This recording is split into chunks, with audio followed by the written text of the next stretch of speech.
ही काय पद्धत आहे?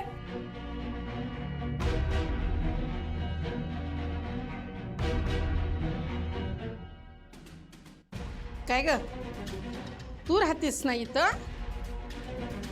अगं याच्यावरच म्हशीचा गोटा लय स्वच्छ असतोय. काय आहे हे? काय ग वंदे बघ. आणि काय ग, आई आणि आजी आली आहे, त्यांच्याशी असं बोलतायत का आलीस म्हणून विचारतीस ते? मला तुमच्याशी बोलायचंच नाही. बोलायचं नाहीये म्हणजे? तुझी काळजी आहे म्हणून इथवर आलोय ना आम्ही. काही काळजीने नाही, परत अक्कल शिकवायला आला असाल. दुसरं येतं काय ग तुम्हाला? वंदे बघतेस ना, गुरमी अजून गेलेली नाहीये. हे बघ दिव्या, तुझे वागली आहेस ना ते अत्यंत चुकीचं वागली आहेस. अजूनही वेळ आहे, सुधर, एवढंच सांगायला आलोय आम्ही. आई प्लीज नको ना परत सुरू होस. पण इथे वस्तीत येऊन तू वेगळं राहतेस, लोक काय म्हणतील? मला काही लोकांची पडलेली नाही, तुम्ही येऊ शकता.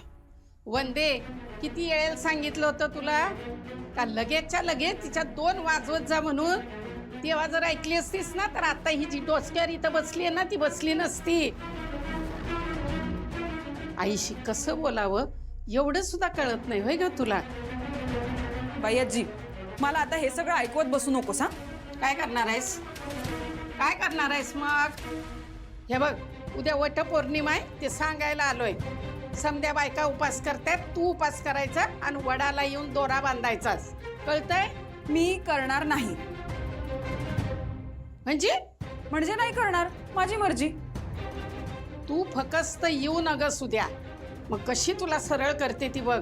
वंदे तू मध्ये पडायचं नाही सांगून ठेवतीये. काय करणार आहेस ग? काय करणार? तू फकस्त येऊच नगस, मग म्या काय करते ते बघ. कुठल्या जन्मीचं पाप फेडतोय कुणाला माहिती. चल ग वंदे. अरे